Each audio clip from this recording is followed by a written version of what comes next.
Guys તો હું મુહૂર્ત બધું કરી આવ્યો, થોડુંક બીજું કામ પતાવી લીધું. હવે દાડમ વાવવાનું ચાલુ થઈ ગયું ને એમાં તમે અહીંયા જુઓ આ બધા એને રોપા ભરેલા પણ અંદર રોપા અંદર સાપે. કાકા જોયો હવે એનો ભ્રમ તો નથી ને અમને વેમે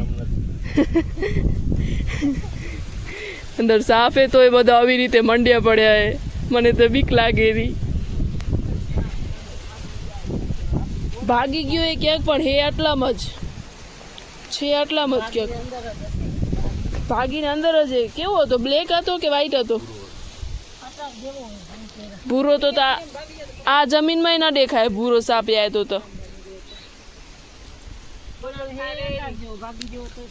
સાપ તું ક્યાં હે?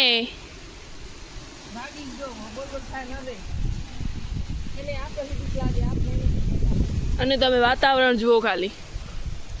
જઈ દાડમ વાવવાના ત્યાં મને તો થોડા છાંટાએ લાગેરા પડેરા. એમ થારું વરસાદે આવશે.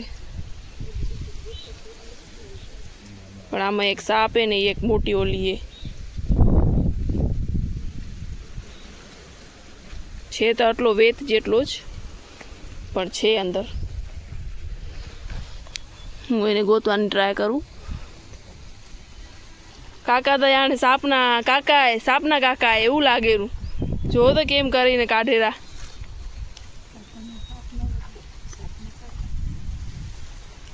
કે ફ્રેન્ડો સાપના.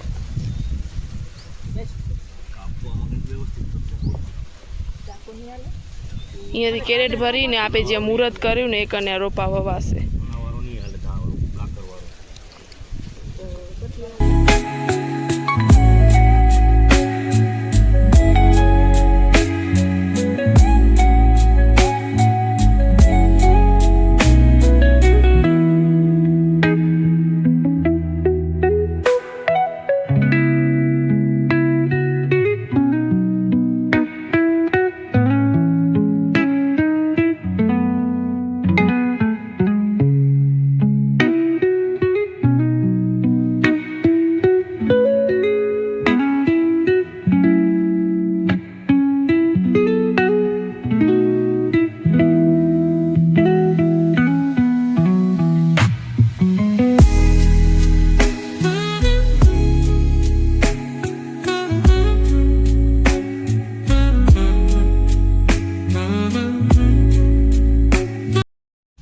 તો ત્યાંથી બધા દાડમ ખણાઈ ગયા. થોડોક રહ્યા હવે,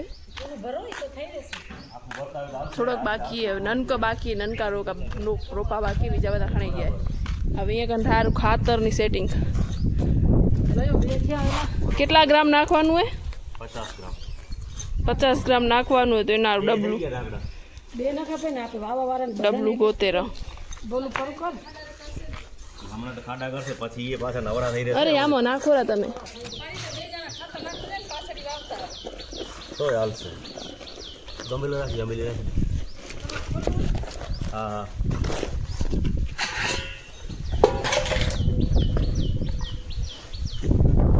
આ પાલિયાને તો હું એવી લપણ નાખીશ ને.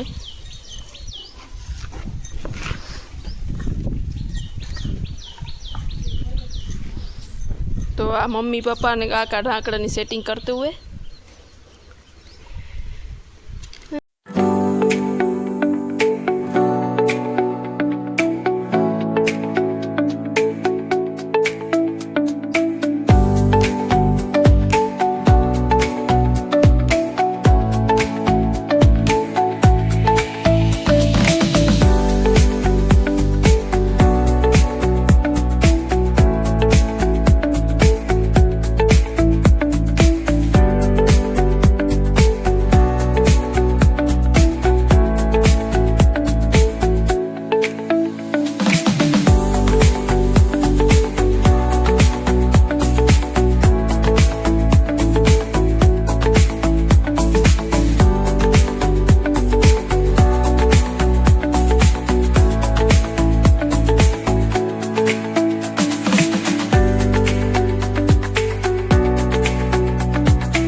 ગાઈસ તો હું અહીંયા આરામ ફરમાવડી, બીજા બધા પોતપોતાનું કામ કરે. મને પેલે કોથળી વીણવાની હતી, આ જે રોપામાંથી બ્લેક કલરની કોથળી નીકળે ને વીણવાની હતી, પણ હવે હું બધાને એક ઠીક ઠેકાણે આવી છબલું લઈ દીધું, છબલા ટાઈપ એમાં નાખતા હોય કોથળી અંદર કોથળી, તો મને પણ ઉઠવું ન પડે, બેઠું બેઠું જે હતી બધાને જોવાનું ખાલી. અને આ જે ખાડા કરેલા હોય ને એના અંદર 50 ગ્રામ આપે જે માપ્યું ને એ અંદર ખાતર યારું, પછી એને મિક્સ કરવાનું, પછી રોપો વાવવાનો.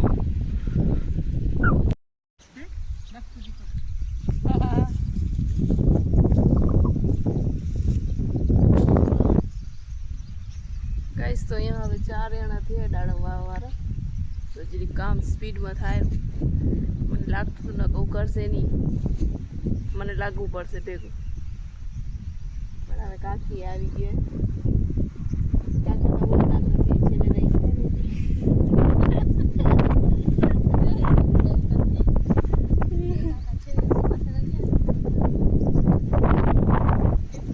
પણ ગાઈસ કાકા જરીક લેટ આવેલા બિચારા, એટલે અહીંયા મમ્મી સૌથી ફર્સ્ટ એ પપ્પા બધા કામમાં ફર્સ્ટ જ હોય, કેમ કે સ્પીડ જ.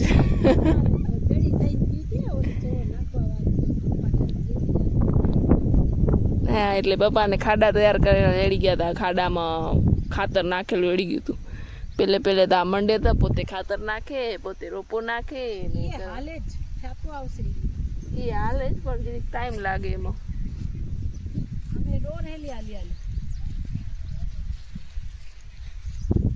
પેલે અહીંયા કને અમે ઘઉં ને મગ ને એવું આવતા, પણ હવે દાડમ હજી આમાં 2 વર્ષ આવશે વચ્ચે પાક. આજી જગ્યા દેખાડી ને એમાં તો અત્યારે આવશે આમાં ભૂતળી, પછી કરવાના એ ઘઉં. પણ આપણે ઘઉં કરી લેશી, પછી ઘઉં ને કાઢશી કેમ બીજી જગ્યાએ? ઓ તો કામે ઘણું મહેનત વાળું થશે. ઘઉં ને આમાં વાવવાના, પછી અહીંયાથી બધી ભારી ખાણી ને નીચલો પડે મજા પણ એ હલર તો હાલતું નહીં હોય ને વચ્ચે દાડમ ને નકર નાખે. ઓકે આપે ઘઉં આવશે તો જોઈ લેશી, અત્યારે તો હાલશે ને. આમ છે પૂતળી લગભગ ખાણીને કાઢવી પડશે, પૂતળીના પથારા ખણવા પડશે. તો જોઈ હમણાં આ તો પતાવી ભૂતળી ઊંધી, મને સપનું આવતું હતું એ ના આવી તો દજે. ગાઈસ તો આ બ્લોગને હું અહીંયા જ એન્ડ કરું રહી. Thank you for watching. Like, share and subscribe. By.